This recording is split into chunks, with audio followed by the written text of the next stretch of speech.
Minecraft, the game where you can survive a fall from space by landing in a tiny bush, and then watch that same bush mercilessly destroy anvils. A game where you can survive third-degree burns with a shiny apple, climb ladders without arms, launch 12 billion pounds of interdimensional mineral into the sky with a single firework, travel through solid rock by throwing magic pearls, and bend all of reality and creation to your will. And yet you can't duck under a 4-foot-high chain. You just can't. Huh? This chain in real life is the exact same height, and as you can see, it should be easy, but in Minecraft, impossible, unless you shove a giant rock through your skull first. So today, we're going to ask the question, how many ways can you physically bully yourself in Minecraft to get into crawl mode? The answer is...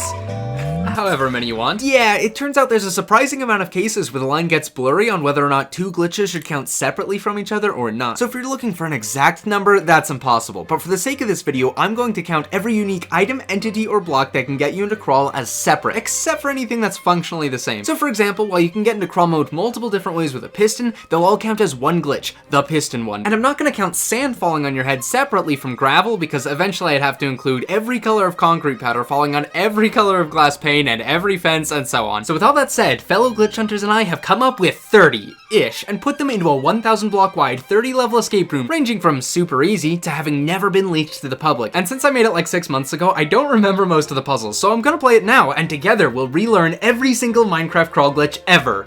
So far. This will be the most physically nonsensical escape room you will ever see. Maybe, I don't know. Alright, level 1, 2 wood logs. Yeah, to the surprise of no one, the first couple levels did not take more than a minute. One log makes a crafting table, the other makes a fence gate. Pretty straightforward. I did try mining it to bring it with me, but my inventory gets reset after every level, so no point in conserving resources this time. Level 2 just had an empty shulker box, which shouldn't actually be enough. I can open it so it pushes me, but I need something blocking it to make me crawl. Pretty sure wait. Oh, bro, I just fell for my own trick. Anyway, what I want to do is place it in front of the exit so I can place the shulker below me and open it, which pushes my head into this ledge and forces me to face through it, which is just the unnecessarily fancy way of getting in crawl mode with shulkers. Level 3 was kind of a real puzzle though. I just get 2 emeralds and a couple options for things to buy, though I'm pretty sure I know how to narrow it down. The most common category of crawl glitches has to do with blocks that can change their physical hitbox, like closing fence gates and opening shulkers. So I should be looking for something dynamic like dripstone. As you know, stacking 2 dripstone together expands the base into a frustum. So I'll buy the pumpkin as well so I can place them upside down, and then the upside down frustum should force me into crawl mode, and then I just have to break the tip to finish the level. Now, instead of forcing blocks around you to move, you can also crawl by forcing yourself to move around blocks. By this, I'm referring to stuff like ender pearls or dismounting something like a boat. Of course, level 5's exit is designed so it's not as simple as riding the boat through, but eventually I was able to figure out a setup that sort of worked by reusing the container blocks. Aside from these 2 categories though, you can also get into crawl mode 3 different ways without any hitbox shenanigans at all. For one, there's Elytra. In case you didn't know, flying with Elytra shortens your hitbox, so I kinda just have to complete this Elytra parkour course and I'm done. Obviously, there's also swimming, which is so easy that to make this level harder, we made it so you had to replace this crafting table over and over between these lightning rods to get from the water source to the exit. I swear, in any other game, it would not be so convoluted. And the final coded in way is Riptide. Gliding with Riptide also shortens your hitbox, though in this level there's a wall between the exit and the only water source, and I can't really seem to neo around it in time. This will be another case where I need to use my blocks to catch myself in crawl mode while I still can, and then literally crawl through the dirt to reach the exit. In Chamber 9, I met some not friendlies. Huh, okay, there's also a not friendly spawner blocking my exit, and something in a dropper above it. Hopefully it's something useful. 9 clay balls, okay? While running from the not friendlies, I noticed there were items under the spawn platforms too, which made me realize a cruel irony. If I can't duck to enter smaller spaces, then neither can the mobs. Sure, being able to crawl on command might be nice, but if the mobs could do it too, you wouldn't be laughing. Anyway, I used the corpses of my enemies to grow some drip leaf. See, by intentionally standing on drip leaf and letting it flop down, I just have to wait for it to naturally flip back up like a trapdoor, and I phase through the leaf because, you know, physics. And now the single digits are over. Now it starts to get unconventional, and once I saw this end portal frame, I knew what I was gonna do. So here are all the items in the room. Placing the eye in the portal is obviously how I'm gonna glitch myself, but I'd need a block at the exact right height above me for it to work, which I think is what the conduit is for. So by shifting here and adding the eye, I shorten the space just enough to force me into crawl, and then I just have to carefully use my remaining 3 blocks to bridge to the exit, which requires me carefully picking up and reusing one of the chests so I can stay crawling the whole time. Level 11 has a warped door, which leads nowhere. Now listen, doors themselves can get you into crawl mode a few different ways, and none of them are related. The first way is closing a door by a glass pane or an iron bar. You can kind of see how the two blocks interact. If I'm standing in the right place, I get affected. The second glitch though is not so simple. In fact, it's probably the most confusing glitch in this entire video. So if you can't keep up, I don't blame you. You start by getting a block that forces you to crouch like a slab or stairs. Crouch under it, then close a door onto yourself. Then log off. See, if you re-log while you're clipped into a block and not standing, but you could be standing, Minecraft will make you stand, even though I'm clipped into the staircase now. Now, jump up and break the door. While you're mid-fall, you gain just enough space between the bottom of your hitbox and the bottom of the staircase, such that you could fit under it if you were crawling, and thus Minecraft forces you to crawl. Then just before you hit the ground, you barely move onto the bedrock, so by the time you land, it's too late for Minecraft to put you back in crouch again. Whew! You can also just place a door on scaffolding and close it. Level 12. Back to dismounting things. Now, this is the only level where you dismount a mob, and trust me, you don't want to have to deal with more of these. Just stay in place, please. Just stop moving. Oh my, finally.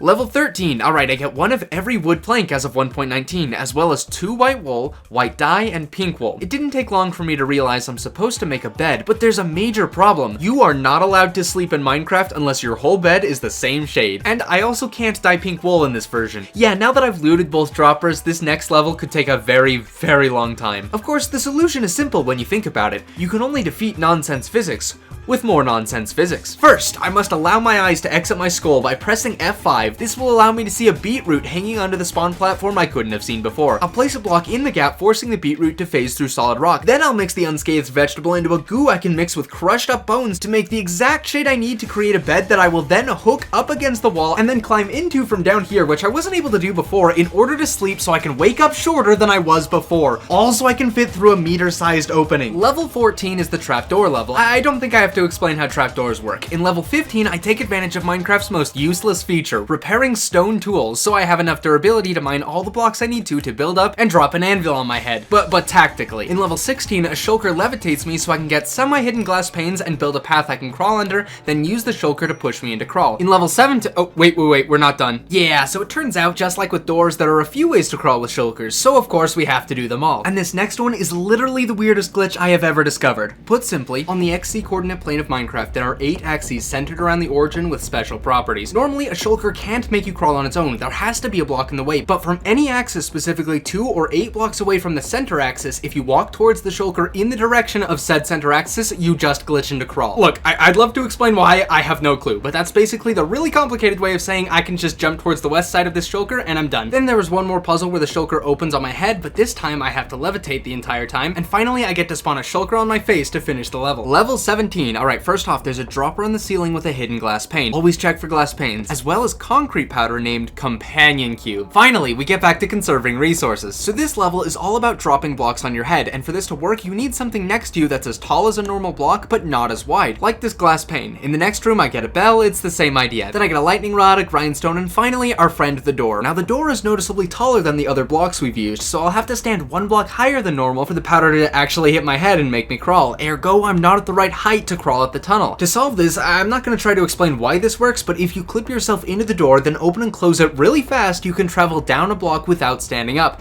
It's not as easy as it looks, but yeah, completely normal physics. In the next few levels, the tick speed is raised so everything grows faster. I have to compost the remains of a mushroom to get a new mushroom to grow onto me, get the blocks I need to allow chorus plants to grow over me, stand a little too close to cocoa beans, stand a little too close to budding amethyst, and now 69% through the map, reality starts to fall apart. See, in this level, I have a pickaxe, a bottle, some dirt blocks, a few chains, and a dropper. Below the dropper is a barrier and dripstone. Now, this bottle has the ability to turn dirt into mud, and you may not know this since it's a newer feature, but dripstone hanging below a mud block will slowly cause it to dry out and turn into clay, of all things. Why is this obscure feature useful? Well, mud is slightly shorter than clay, so this feature allows the block to expand. See where I'm going with this? While the ground is wet, I can barely crouch under a sideways chain, then I just have to wait for it to dry so I can hit my head on the chain and fall down. But now, since I'm not at the same level as the exit, I have to travel down a careful pattern of chains and my remaining dirt to lower myself without standing up, and finally, when I get to the bottom, I can bridge with the chains upside down until I reach the exit. It's not gonna get much simpler. Level 22, I'm given 6 planks, 2 sticks, 2 redstone, this grindstone, and coarse dirt. The planks are all different, so I can't craft much aside from tools, I guess. There's this dropper under a barrier block here, which I could power with either a redstone torch or a button. But if I make the wrong thing, I won't have enough materials for whatever I'm supposed to make next. This was pretty confusing until I realized the last level was a hint. One section of the grindstone's hitbox is at just the right height that I could crouch under it if the coarse dirt was just a bit shorter.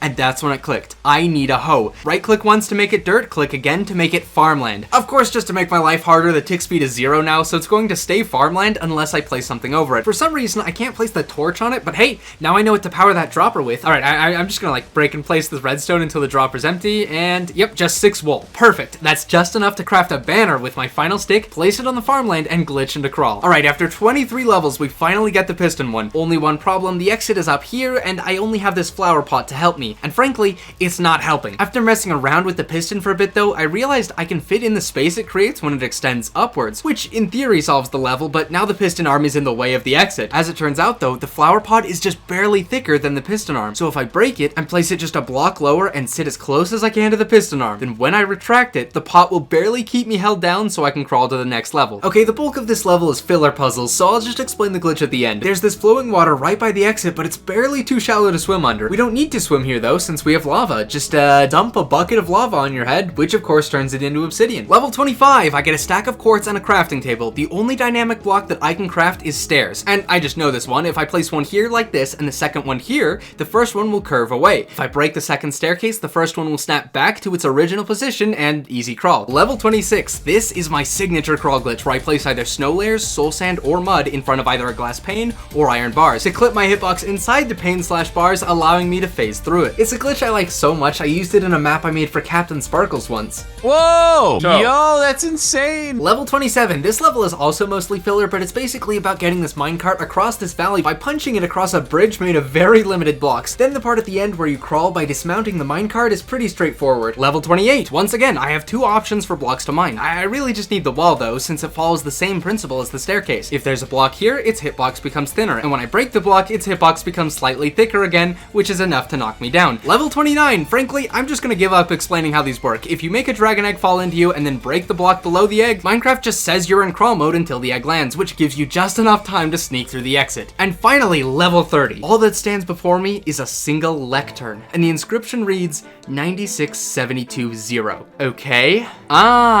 It ends in the end. I guess we'll go see what's there. To start off, the entire end island is surrounded by bedrock, and the dragon has been resummoned. I'm provided 2 snow buckets and leather boots. With nothing really better to do, I just followed the coordinates in the book to a pipe with a barrel lodged inside it. It just has a bunch of gear, presumably to fight the dragon with. Breaking the barrel confirmed this is definitely the exit. So now I just have to figure out how killing the ender dragon gets me in there. Well, I took the end rods that decorated the spawn area and just started running around the end island destroying crystals, hoping I would find more items, but I definitely already have everything, unless I need the iron bars. Once the crystals were down, the fight began. There were no endermen, so I can't get pearls. The dragon was respawned, so I can't get the dragon egg, and I can't get in the end gateway to collect shulker shells since I can't crawl through it in the first place. In fact, I don't even see any end gateways. Oh, that's why the book gave me such precise coordinates. As soon as I figured it out, I battled the dragon until she was only 1 bow shot from death. Then I ran back and used the powdered snow to build back up to the pipe where I originally got the weapons, and stood on the barrel at the exact coordinates the book told me to, and waited. I just have to be standing here when it dies. As soon as it gets close enough.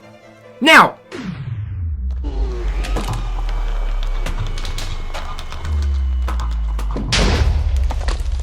End gateway crawl glitch. And with that, I have beaten the entire map and done every single crawl glitch in the game. But don't be fooled, this cake is not for celebration. It's not for eating. Don't trust it. See, it may look like I finished the map, but the cake itself is actually the secret final crawl glitch. If you simply place a candle while standing on a cake in 1.19.2 and then log off, you'll log back on clipped into the whole cake. But if you notice, the cake is actually sitting on powdered snow, which you can't stand on. Therefore, if I disconnect on this cake and log back on, I'll phase through the candle, the cake, and the snow onto a chain and crawl out of the map between the chains to freedom. Alright, so remember when I said this was every crawl glitch in Minecraft so far? These 31, 2.5 are definitely not all of them. I mean, this doesn't even get into crawl dynamics in multiplayer or ones that are just kinda useless. So if you do think you know any crawl glitches that aren't in this video, let me know. As for everyone else, you can download this map yourself at discord.gg/Canadian in this channel. There's an additional challenge which involves finding hidden discs in each level in Spectator, so you haven't had everything spoiled for you. There's still puzzles to solve. Anyway, this button thing, good night.